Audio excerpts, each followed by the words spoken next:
Right breaking news చూస్తున్నాం. Phone tapping కేసులో SIT అధికారులు దూకుడు పెంచారు. మాజీ మంత్రి కేటీఆర్కు సిట్ అధికారులు నోటీసులు అందించారు. ఫోన్ ట్యాపింగ్ కేసులో కేటీఆర్కు సిట్ నోటీసులు అందించినట్టు సమాచారం. ఇప్పటికే మనం చూసాం, హరీష్ రావుకు నోటీసులు ఇచ్చి సిట్ రేపు ఉదయం 11 గంటలకు విచారణ హాజరు కావాలని ఇటు కేటీఆర్ను ఆదేశించారు. మొన్న చూసాము, హరీష్ రావును దాదాపు 7 గంటల పాటు సిట్ అధికారులు విచారించారు. అటు హరీష్ రావు బయటకు వచ్చిన తర్వాత అసలు ఈ సిట్ అనేది, ఈ విచారణ అనేది అంతా కూడా ఒక సొల్లు పురాణం, ఇదంతా ఒక ట్రాష్ అని ఆయన కొట్టిపారేశారు. తాజాగా ఇప్పుడు మాజీ మంత్రి కేటీఆర్కు సిట్ అధికారులు నోటీసులు అందించారు ఫోన్ ట్యాపింగ్ కేసుకు సంబంధించి.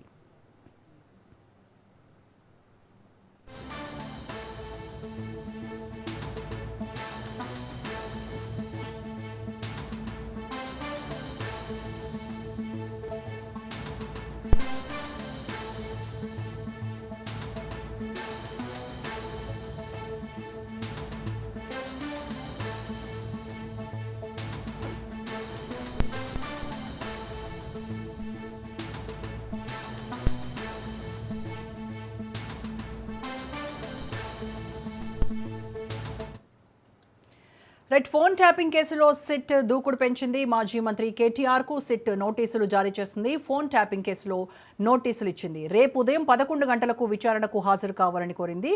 కాగా ఇప్పటికే హరీష్ రావుకు సిట్ నోటీసులు ఇచ్చిన సంగతి మనం చూసాము. దీనికి సంబంధించి లేటెస్ట్ అప్డేట్స్ మా ఇన్పుట్ ఎడిటర్ శ్రీకాంత్ అడిగి తెలుసుకుందాం. రైట్ శ్రీకాంత్, తాజాగా కేటీఆర్ కూడా సిట్ అధికారులు నోటీసులు అందించారు. సో మొన్న చూసాం మనము, హరీష్ రావుని దాదాపు 7 గంటల పాటు సిట్ అధికారులు విచారించారు. విచారణ తర్వాత ఇదంతా ఒక ట్రాష్ అని ఆయన కొట్టిపారేశారు. ఇది ఒక గంటకి పైనుంచి ఫోన్లు వస్తున్నాయి, అది రేవంత్ రెడ్డి నుంచో లేకపోతే ఇంకా పైన సజ్జనార్ నుంచి వస్తున్నాయో తెలియదు, కానీ అడిగిందే అడిగి అన్ని రిపీటెడ్ క్వశ్చన్స్ తప్ప దీంట్లో కొత్తగా అడిగింది ఏమీ లేదు. ఇదంతా ఒక డైవర్షన్ పాలిటిక్స్గా ఆయన బయటకు వచ్చి చెప్పడం చూసాము. రైట్, ఇప్పుడు తాజాగా మరి కేటీఆర్కి నోటీసులు అందించారు. సేమ్ హరీష్ రావుకి ఏ రకంగా అయితే ఈరోజు నైట్ నోటీసులు అందించి రేపు మార్నింగ్ 11 కల్లా హాజరవ్వాలని చెప్పారు, సేమ్ అదే మళ్ళీ ఇక్కడ కూడా రిపీట్ అయ్యారు. రేపు 11 కల్లా కేటీఆర్ను సిట్ ముందు హాజరు కావాల్సిందిగా ఆయన కూడా ఆదేశాలు ఇచ్చారు. సో ఏం జరగబోతుందంటారు?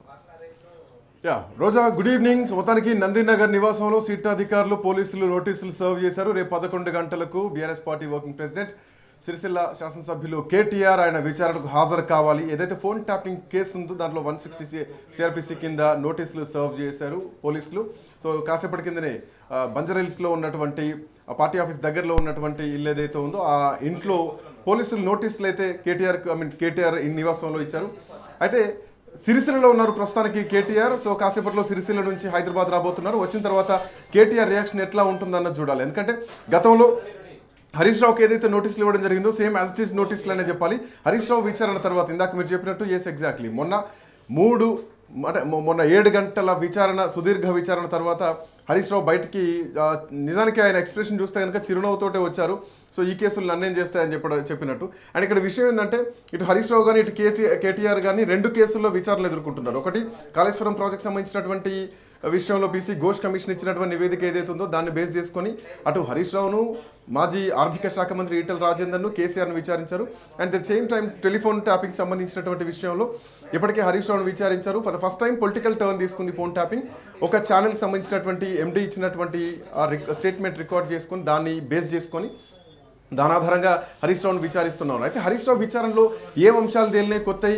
సిట్ అధికారులకు హరీష్ రావు ఏమైనా చెప్పారా, లేదంటే హరీష్ రావు సంబంధించినటువంటి విషయాల్లో హరీష్ రావు బయటకు వచ్చి చెప్పడం జరిగింది. అసలు వాళ్ళు అడిగిందే రిపీటెడ్గా అడుగుతున్నారు, బయటకు పోతున్నారు, అర్ధగంటకు ఒకసారి గంటకు ఒకసారి బయటకు పోతున్నారు. పోయిన ప్రతిసారి గంట వాళ్ళు ఫోన్ మాట్లాడుతున్నారు. మరి సజ్జనార్ మాట్లాడుతున్నాడా లేదంటే రేవంత్ రెడ్డి మాట్లాడుతున్నారో తెలియదు. సో వాళ్ళు పోయి మాట్లాడుతున్నారు, మళ్ళీ వస్తున్నారు, సేమ్ రిపీటెడ్ క్వశ్చన్ అడుగుతున్నారు. సో అధికారులు ఇబ్బందులు పడ్డం తప్ప మమ్మల్ని అయితే ఇబ్బంది పెట్టింది ఏమీ లేదంటూ కూడా హరీష్ రావు బయటకు వచ్చి చెప్పినటువంటి కామెంట్ ఇట్స్ ఏ ట్రాష్ అని కొట్టిపారేశారు. సో ఇప్పుడు కేటీఆర్ అంటే వీళ్ళు ముందే చెప్పడం జరిగింది. కేటీఆర్ ఏ రోజైతే హరీష్ రావు విచారణకు వెళ్ళిపోవడం జరిగిందో ఆ తర్వాత కేటీఆర్ ప్రెస్ మీట్ పెట్టి రేపొద్దున కేసీఆర్ వరకు రావచ్చు, నాకు నోటీసులు ఇవ్వచ్చు, కేసీఆర్కి ఇవ్వచ్చు అని చెప్పేసి ఆయన ముందే ఎక్స్పెక్ట్ చేయడం జరిగింది, చెప్పడం జరిగింది. అఫ్కోర్స్ ఈ కేసు ఎపిసోడ్ మొత్తం చూసుకుంటే కనుక భుజంగరావు విషయం తీసుకున్నా కానీ, తిరుపతి అన్న విషయం తీసుకున్నా కానీ, and more over Prabhakar Rao విషయం తీసుకున్నా కానీ అంతకుముందు అంటే ఒక ఛానల్ సంబంధించినటువంటి ఎండి స్టేట్మెంట్ కూడా రికార్డ్ చేసుకున్నారు ఫోన్ ట్యాపింగ్ సంబంధించి. సో ఇవన్నీ స్టేట్మెంట్ రికార్డ్ చేసుకున్నారు. గతంలో డిఎస్పీ ప్రణీత్ రావు ఈ కేసు విషయంలో వీళ్ళు జైల్లో ఉన్నారు. ప్రణీత్ రావు కానీ తిరుపతన్న కానీ వీళ్ళంతా రాధాకృష్ణ రావు కానీ వీళ్ళంతా జైలుకి వెళ్ళి వచ్చినటువంటి వ్యక్తులు. సో వీళ్ళ బెయిల్ రావడానికి కూడా చాలా సమయం పట్టింది. సుప్రీంకోర్టు వరకు వెళ్ళాల్సినటువంటి పరిస్థితి. ఈవెన్ అధికారుల విషయంలో not to arrest and supreme court నుంచి వాళ్ళు ఆర్డర్స్ తీసుకున్న తర్వాతనే అటు విదేశాల నుంచి అమెరికా నుంచా లండన్ నుంచా వాళ్ళు మళ్ళీ స్వదేశానికి రావడం జరిగింది. సో ఇట్లాంటి నేపథ్యంలో for the first time political turn తీసుకుంది హరీష్ రావు ఎపిసోడ్ తోటి.